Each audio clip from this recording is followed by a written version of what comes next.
So, 6 days ago, I made a video talking about how the system and the release date of these holy relics they're doing is absurd compared to how much materials we're getting. Now, in the future, I need to preface this because it's very important. In the future, holy relics will be very, very easy to get. Most likely. It's just how it is everything in the game. When they release something, it's a little harder to get than it will be in, let's say, a few months from now. But right now, I don't even have a single one. I don't even have a single one for an SSR character. I do have a single one for an SSR character. And, you know, it's really hard to get a single one. And they were apparently going to be releasing 3 every 2 weeks. And it takes for right now, you know, because again, eventually in the future, the event will be easier to be. But right now, a whale will get like 3 a week of the materials, and you need 15, so it's like 5 weeks. There have been people that are, you know, after trying for 3 weeks straight, being able to beat stage 3. Haven't been one of those people yet. But you know, then 6 is a more formidable number. 6 per week is a more formidable number. So you know, 3 relics every 2 weeks.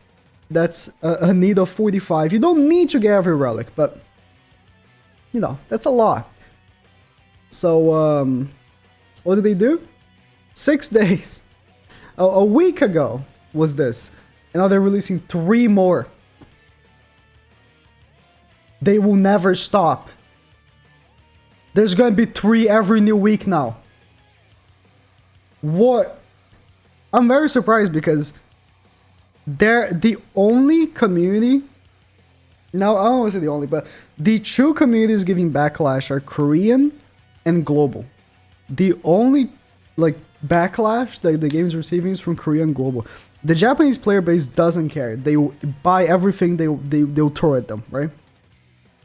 And I think like the fact that global hasn't really even been communicating anymore, they stopped making those like YouTube videos. I think global is just like, yeah, let's just stop trying to be connected with the community. I don't know, because the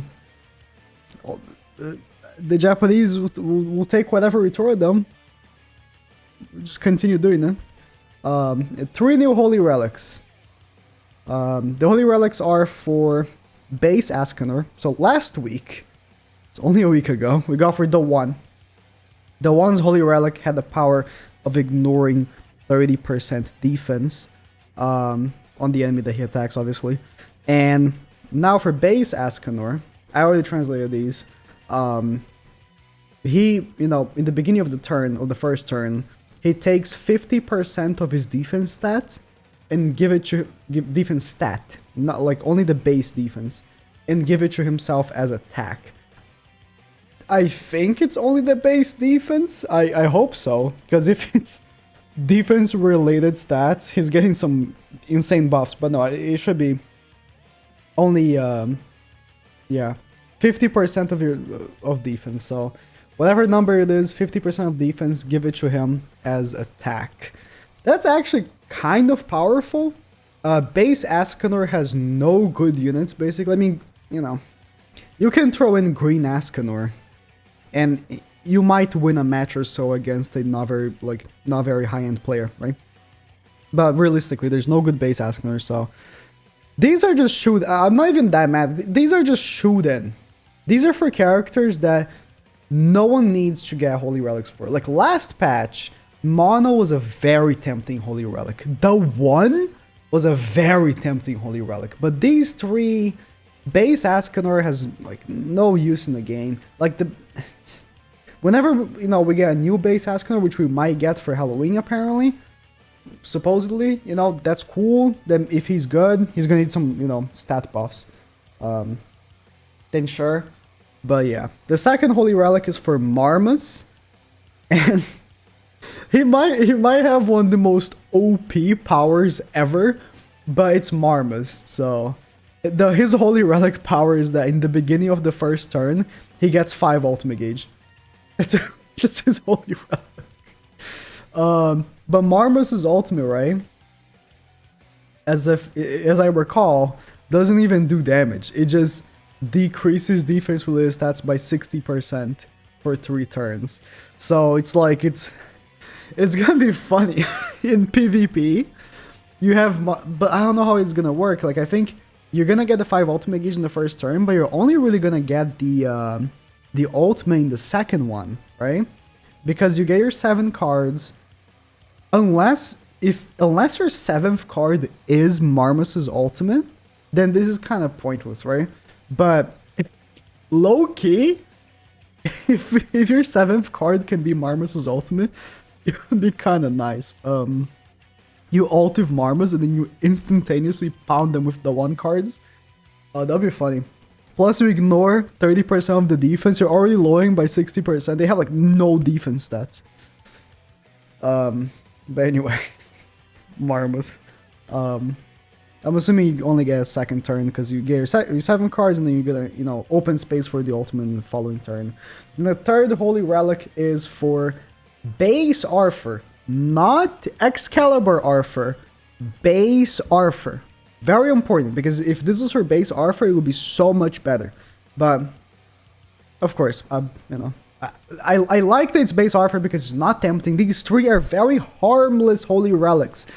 I still don't like that it's like, if they're gonna release 3 new ones every week, like, bro. But, again, very harmless. I'm not, like, oh man, I need these Holy Relics.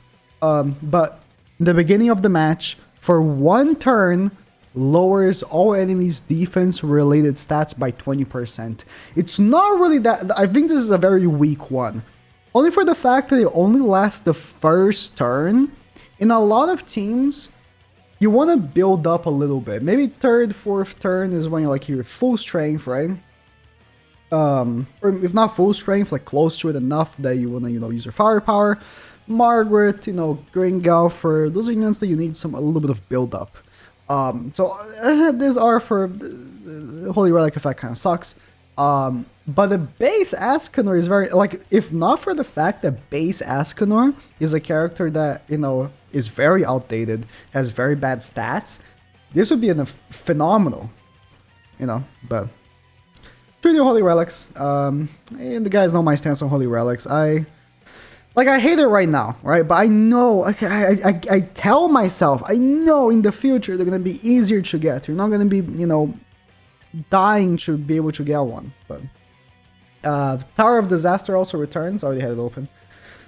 It's nothing crazy, Tower of Disaster is very easy. I'm probably gonna, as soon as it comes out tomorrow, I'm probably gonna stream it on YouTube. Hopefully it will work. I've been having streaming issues lately. Stream on YouTube and get it done probably in like an hour. But these are the rewards. It has 20 Belmoth. I was hoping to be more, because if I recall, they completely took off the other raid mats, right? Or was it never here? This tower is the one that was always kind of sucky compared to the other one because it gives no gems. I like the super awakening coins. Could be a little more because right now we need a lot more than we used to. But it's still resources, it's still nice. Could use the 200 envelopes and stuff like that. It's like the same rewards as what, a year ago when this first came out, but now we need way more resources than back then. But yeah, it's somewhat of that week. I was hoping this week would be a training cave update, because they've been promising us a training cave update for a little while now, and they switched up the weekly hourglass for 1 week training cave, whatever the name of the thing, the key, whatever. And then the other week is hourglass. I was hoping that, that indicated that the update was coming soon, but not this week. So yeah, this is all we have to look forward to.